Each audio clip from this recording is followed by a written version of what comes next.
Welcome to BroadswordMedia.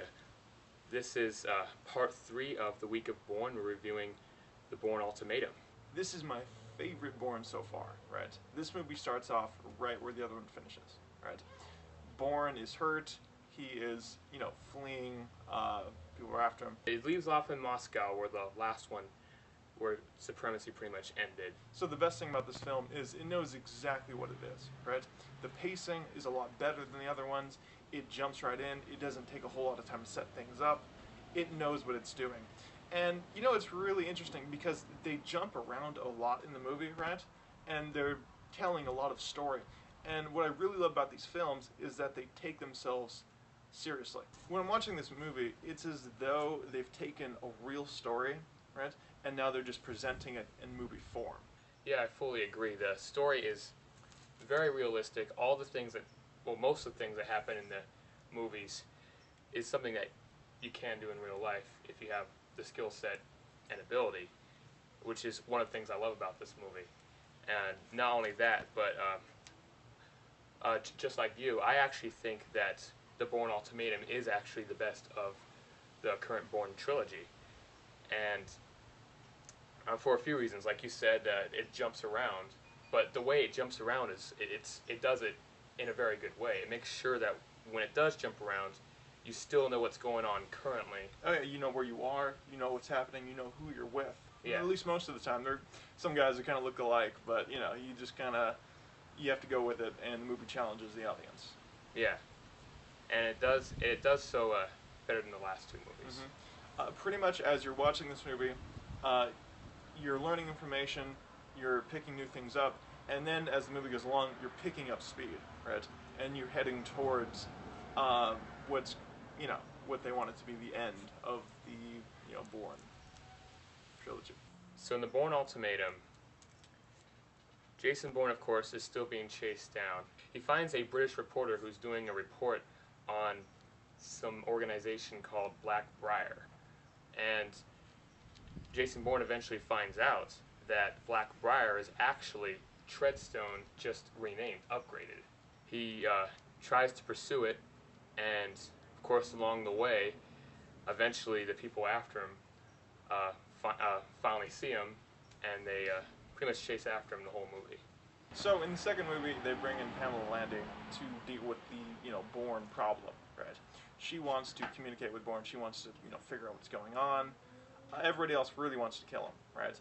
This one, they have a new, I guess you could say, villain or head at least of the department, Noah, right?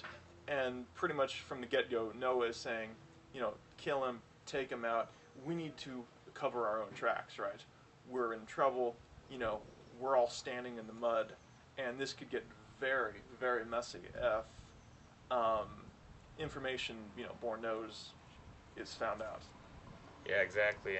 And just like in the Bourne Supremacy, Landy, she was never involved in the corrupt organization before. So she wants to actually interrogate and question Jason Bourne.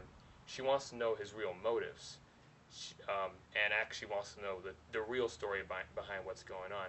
She actually figures out that possibly it's not Jason Bourne behind it. Mm-hmm.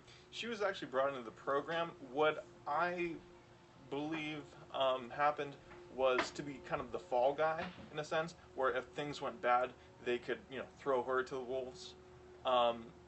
Fortunately, Bourne got to her, gave her, the information at the end, and then was able to prevent that. Yeah, and actually towards the end of the movie, Jason Bourne finally goes to the exact facility where he first became part of Treadstone, which is now Blackbriar. Yeah, it's the R&D department. And we don't want to give away too much, but you find out exactly how he gets in the program. We will say that he actually does get all of his memory back, but it's actually quite a bit of a surprise of actually how he got in, considering how much different he is right now than he was then. Mm-hmm. And it's funny, they try to protect that facility at all costs because that's where all of their dirty little secrets started, right? He has to go through hell to get there. This movie, I'd say it was a little less fighting scenes going on, but that's not really a bad thing. it actually had much more plot and character development for sure than the past two movies, and in the end, I mean, when the action scenes came, they were action packed. He was jumping across roofs in India, trying to catch somebody who's actually trying to kill Nikki, who was helping Bourne. You know, I really liked, in a sense, when they were doing the chasing and you know and the I guess action sequences, they were much more technical, right? Mm-hmm. When, like, for instance, when Nikki was running, she was looking for an open door, to try to evade her. What was the guy's name? Dish. Yeah, And Dish. yeah, so that's really what I like. Technical stuff. The problem is, like, they start doing the shaky cam, right? And then you're just like, oh, okay, I guess, what's going on here? That's kind of my problem. But there wasn't a whole lot of that in this movie. There was more in the other ones. This movie was a lot better, and that's... Yeah, definitely. They did, I mean, like you said, they still got the shaky cam going on in the action scenes, but fortunately this time, it's not as much to the extreme where it's kind of hard to see. Like, it's much clearer this time.